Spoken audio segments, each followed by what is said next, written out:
शिवाजी महाराजांनी तोरणा किल्ला जिंकल्यानंतर कोणता किल्ला बांधला? तर राजगड हा किल्ला बांधला.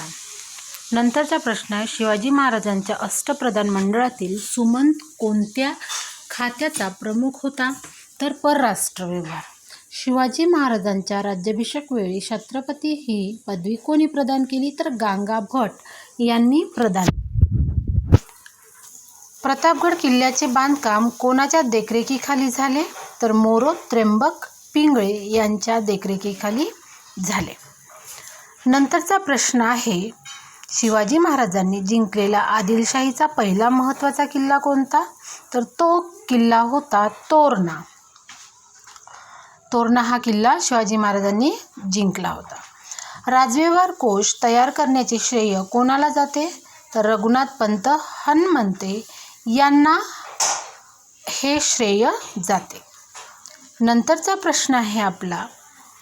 तत्पूर्वी तुम्हाला व्हिडिओ आवडल्यास व्हिडिओला लाईक करा, चॅनलला सबस्क्राईब करा. शिवाजी महाराजांच्या आरमाराचा प्रमुख अधिकारी कोण म्हणून ओळखला जात असे? तर सरखेल. सरखेल म्हणून ओळखला जात असे आरमाराचा प्रमुख अधिकारी.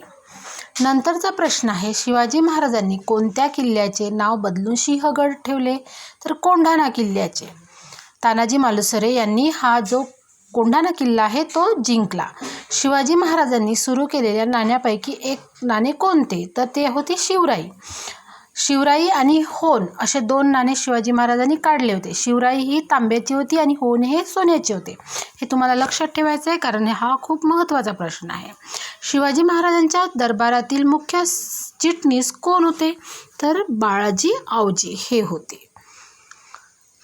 तुम्हाला व्हिडिओ आवडल्यास व्हिडिओला लाईक करा, चॅनलला सबस्क्राईब करा, तुमच्या मित्रांना शेअर करा, जेणेकरून त्यांनासुद्धा याचा फायदा झाला पाहिजे.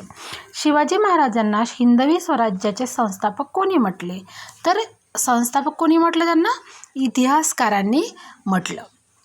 नंतरचा प्रश्न आहे आपला, शिवाजी महाराजांच्या मृत्यूनंतर रायगडावर गादीवर कोण बसले? तर रायगडावर त्यांचे थोरले पुत्र संभाजी महाराज बसले. शिवाजी महाराजांनी बांधलेला समुद्र किल्ला कोणता? तर तो किल्ला होता सिंधुदुर्ग. सिंधुदुर्ग शिवाजी महाराजांनी बांधलेला होता. आणि आरमार जे आहे शिवाजी महाराजांनी उभारले होते.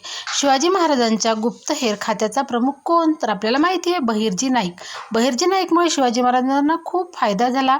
त्यांनी खूप साऱ्या गोष्टी अशा गुप्त म्हणजे माहिती झाल्या. आज्ञापत्र हा ग्रंथ कोणी लिहिला? तर आज्ञापत्र हा ग्रंथ रामचंद्रनी लिहिला. शिवाजी महाराजांनी दक्षिण दिग्विजय मोहीम कोणत्या वर्षी सुरू केली? तर 1676ला ही मोहीम सुरू केली. नंतरचा प्रश्न, शिवाजी महाराजांचे निधन कोणत्या दिवशी झाले? तर 3 एप्रिल 1680ला 3 एप्रिल 1680ला म्हणजे त्यांचं निधन झालं. राज्याभिषेक विधी कोणी केला? तर राज्याभिषेक विधी केला गंगाभट यांनी. गंगाभट हे प्रसिद्ध पंडित होते आणि ते आपल्या शिवाजी महाराजांच्या राज्याभिषेकाला आले होते आणि ते प्रमुख होते. शिवाजी महाराज आग्र्याहून कधी सुटले? तर 1666ला आग्र्यावरून सुटले. आग्र्याला त्यांना बंदी बनविलेलं होतं, नजरकैदेत ठेवलेलं होतं आणि त्यांच्यासोबत त्यांचा संभाजी हा मुलगा होता. तिथून ते कसे निघाले. अशा प्रकारे आपण दुसरा व्हिडिओ बघूया.